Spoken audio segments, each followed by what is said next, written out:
Welcome to Planet Hex. I am Andrew Hawnt. On this show I talk about a lot of things: pop culture, films, music, comics, the writing life, parenthood, a bunch of other things like that. Tonight I'm going to talk about the writing life, and something that has come up a few times throughout my writing career was the question of self-publishing. Now, I do self-publish as well as having things put out by actual publishing houses. And this is an arrangement that works well for me. So like my comics work, magazine work I've done, anthologies and things like that have been through publishing houses and, proper publishers. And a lot of my books and my own titles have been put out by myself under my imprint Dreamrider Media. Now, this started out back in like 2008 when I did my first book, which was Across the Seas of Mind. A short story collection where I put together a bunch of short stories I'd written along with a new novella called Across the Seas of Mind. And I did that as an experiment because I was in a really bad place at the time mentally, and I wanted to see if I could complete a book. I'd always wanted to do one. I'd written a bunch of stuff.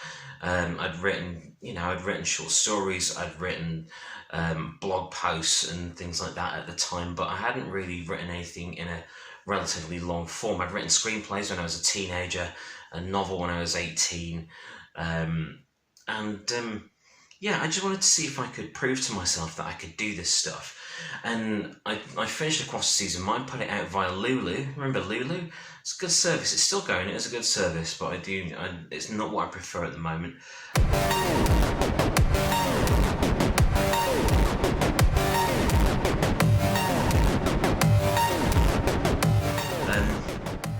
And that taught me a lot of things about formatting, building covers, creating the images for covers, making sure that you read your text in print as well as just on a screen, because bizarrely it reads differently on a screen. Sorry, it reads differently in paper form to how it does on a screen. I was really pleased with that, and then I just kind of left it aside. I wound up writing for magazines, writing for Power Play Rock and Metal magazine, doing books kind of fell by the wayside for a while until I realised it had been like 2 years. So I put out a new edition of Across the Seas of Mind, which I called Special Edition. That is still available on Amazon. Put that on Kindle and paperback. That had some new stories in it. It was in a larger format, reformatted. I'd learned a lot by then. I also put out a second book called Access No Areas, and I really kind of regret putting that one out. I have tried to remove it from sale for the most part because it wasn't great. It was mainly a collection of blog posts and articles and reviews and stuff that I'd put up online, just kind of gathered together.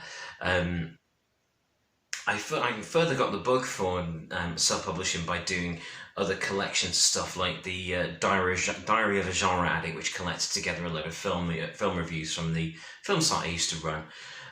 But then I figured I should take this more seriously and release Dead Thing and For the Fallen in 2011, two novellas which are the first two parts of my Other Side trilogy. I am currently writing, well, not while I'm recording this, but you know what I mean. I'm currently writing the third one of those. It's taken 10 years to get around to doing it, but I Am the Dark, the third book in the Other Side trilogy, will be out this year.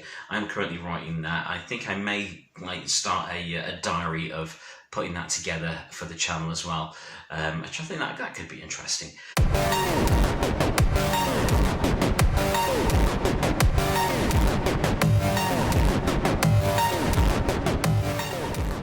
But one of the reasons I self-publish is because I've always wanted to test the waters. My interest in publishing came mainly from the podcast novel era. So back in around 2005 or so, the people I was really getting heavily into were people like Mur Lafferty and Scott Sigler J.C. Hutchins, Matt Selznick, and so on, who had gone about putting their stuff out and getting it out there by any means possible. And they'd done that by self-publishing. They'd done print on demand. They'd given parts of it away. They'd done a lot of it as podcasts, and audio versions, and that was absolutely fascinating. I listened to a podcast called Dragon Page Cover to Cover, which was Michael Stackpole, the well-known author that's done a lot of Star Wars novels and such like, along with Michael R. Menenge. I do really miss that podcast because it blew my mind, telling me what was sort of possible at the time. And I figured I could have a go at this sort of thing. So I carried on writing. I carried on writing for the magazine. And that kind of kept me going, kept me out in the public eye.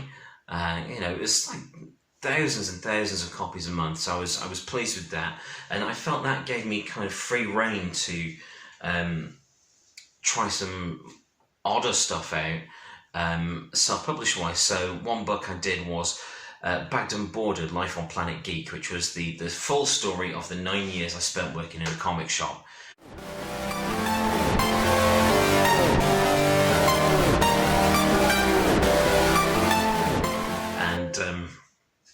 I'm really proud of that one.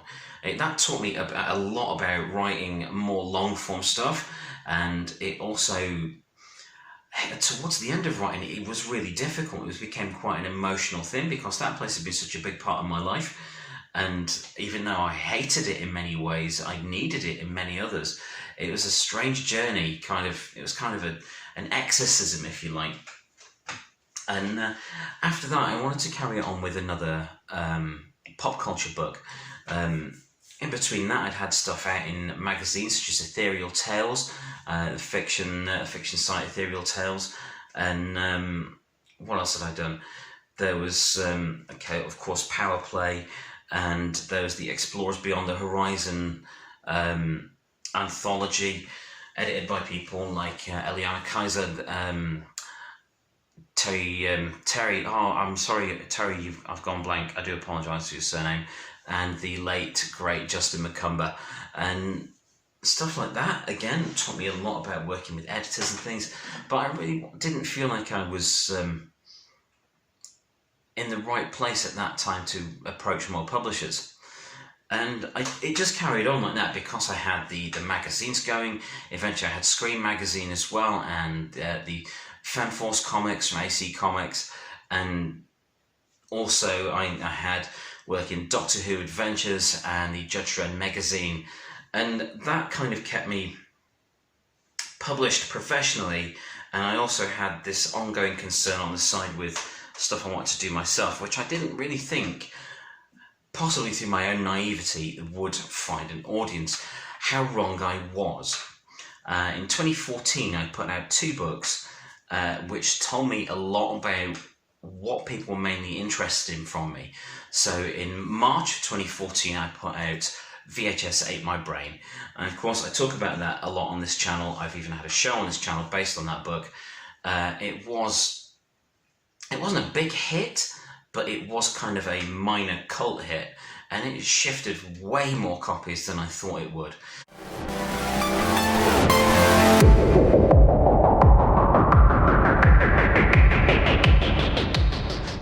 That book, I'd written it solely for my own amusement, and I think that's why it came out so honest. So if you're not familiar with the book, it was about collecting cult films on VHS and an appreciation for bad horror movies and the video rental era, and that was about it. It was full of errors, typos, and some shoddy formatting, but it's still selling to this day. I am currently working on the revised edition of that. I got held up with that. I hope to have it out at the back end of 2020. But as we all know, 2020 got a bit strange. But that taught me I could really make a go of this without publishing houses. And at the end of 2014, I put out A Stolen Fate, my first novel, which was it's a story I'd had since being about 18, and I always wanted to get it out there. So I did get it out there, about a bunch of superpowered dead people fighting awfulness. Go check it out. I do recommend checking it out because I am proud of that. It's imperfect, but I think everything's imperfect to a certain extent. But yeah, I think it's always been about control. Again, like at the start of 2020, I started the Compendium project, in which I wrote 52 stories, sort of weekly, some of them bunched together.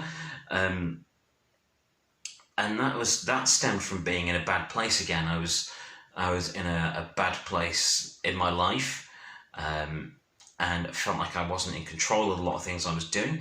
So I wanted to create something that I was in control of.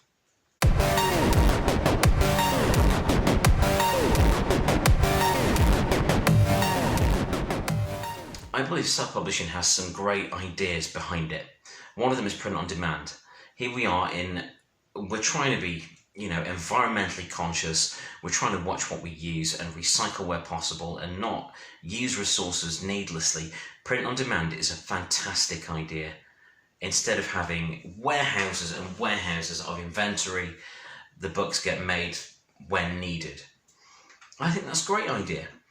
And of course, the ebook market is fascinating. Personally, I do prefer paper books, but that's because I'm old-fashioned in some ways and hopelessly modern in others. But yeah, publishing on Kindle has been an interesting experience as well. Like with the Compendium stories, I did 4 collections of those, of 13 stories each in 2020, just to see what people would be interested in. I put all those up at 99 pence each on Amazon. And those, I feel, are a great introduction to what I offer. So when it comes down to it, I guess that I self-publish because I want to feel in control of stuff. But it only tends to be the stuff that believe only has a niche appeal. So I do still pitch to publishers. I pitch to comic book companies and movie producers and publishing houses. In fact, I'm going to do it tomorrow night. I'm going to spend the evening pitching some new comic ideas around. And yeah, I think it's time to go traditional again. But I also believe that if you are a writer, I believe you should also have an outlet where you can put out whatever you need to. If it's something you believe in, if it's like a short, if it's like a novella or a novelette, put it out. It's something that a traditional publishing house wouldn't really touch. Maybe some of the magazines would, but again, the market for those is so small now, it's unreal. I believe that with shorter things that are of a more niche appeal, I think self-publishing really is the way to go.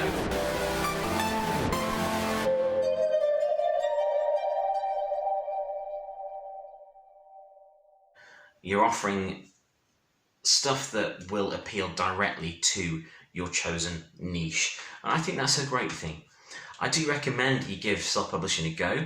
I don't recommend personally, you go to a vanity publisher that will charge you a bunch of money to print off thousands of copies of something that you may well just get stuck in your loft.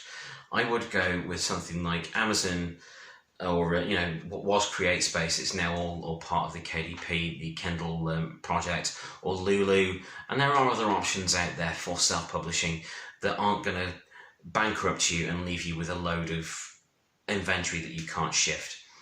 Because while it's awesome to self-publish, the focus of a writer should be writing. It's great, and self-promotion is essential now, and getting these things out there is essential, but you should never lose sight of telling a good story. If that story is long, brilliant. Go to a traditional publishing house, go to an agent. If it's shorter, if it's a short story, look for, say, short story websites and things like that.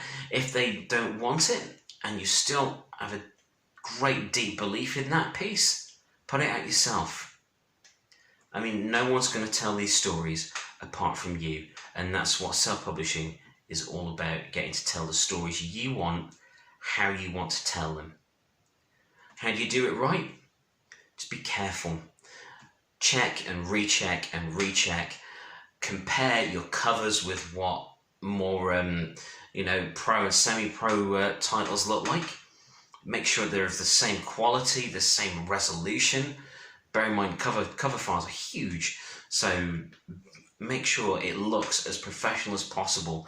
and that you take as much care as possible that you in putting these things out yourself. Because if you don't take that care, and if you don't put all that effort in yourself, it is going to show in the end product. People are going to get a shoddy product at the end. And what does that mean? That means 1-star reviews, and immediately you've lost your audience. So if you've got a story to tell it. Thank you for watching Planet Hex.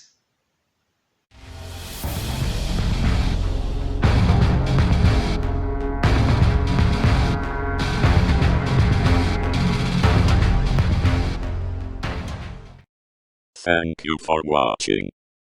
Please like, share and subscribe.